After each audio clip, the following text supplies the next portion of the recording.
When it was time to redo the apartment, the walls were burgundy, pumpkin orange.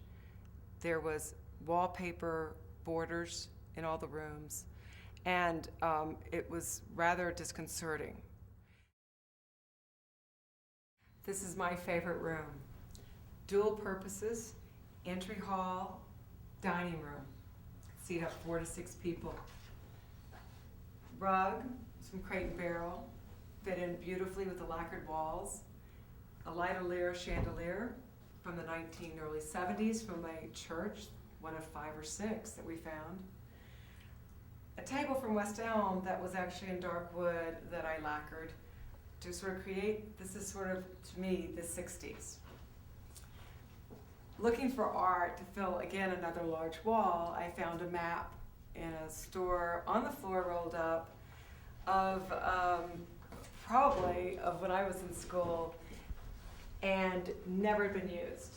And I thought, what an amazing piece. It's pristine, it's beautiful, and the size definitely worked. Philippe Starck chairs.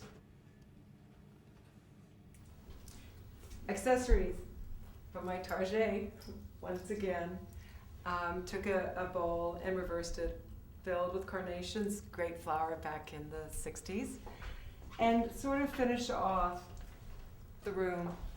On eBay, found this amazing credenza by a Californian, Mila Bogdan, and still has the label in it, Thayer Coggin, with a pair of atomic sconces, 1950s.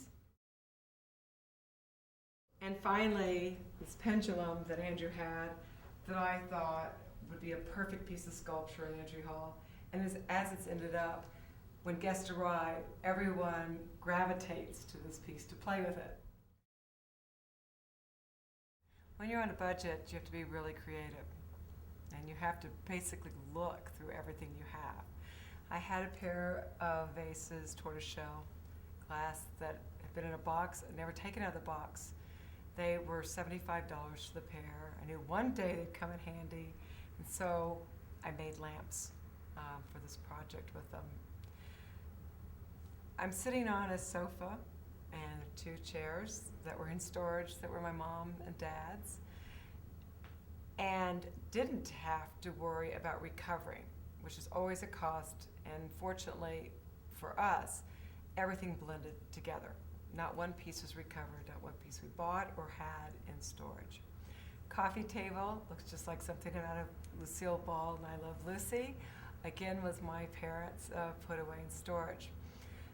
Found old glass, Murano glass, which was really big back then, in flea markets, and just bought what I could. Even found a piece of what they call slag, because accessories can be very expensive, art can be very expensive and drain on your budget. You have to sort of look for things that are interesting.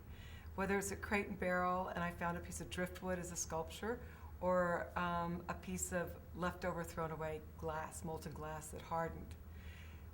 See something, if it catches your eyes, it'll work as an accessory, and it always looks different. Museum posters are a wonderful way to decorate your walls. Here you see a Liechtenstein vintage Andrew had purchased before, but they're always available at museums and a great way to fill your walls. This wall was a problem.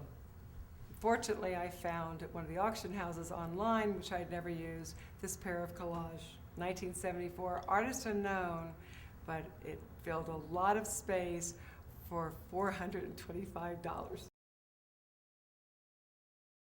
Andrew doesn't have an office. In fact, his office is where I'm sitting right here. He runs his company from here. It was a perfect space, beautiful views. Found the chair, it was Overman original label, in leather on eBay.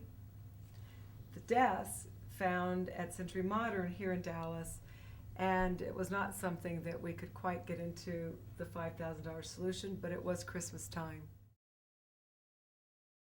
I'm sitting on Andrew's bed, actually sitting on Angora bedspread, bed skirt, and I believe that everyone should have that little touch of luxury in their home.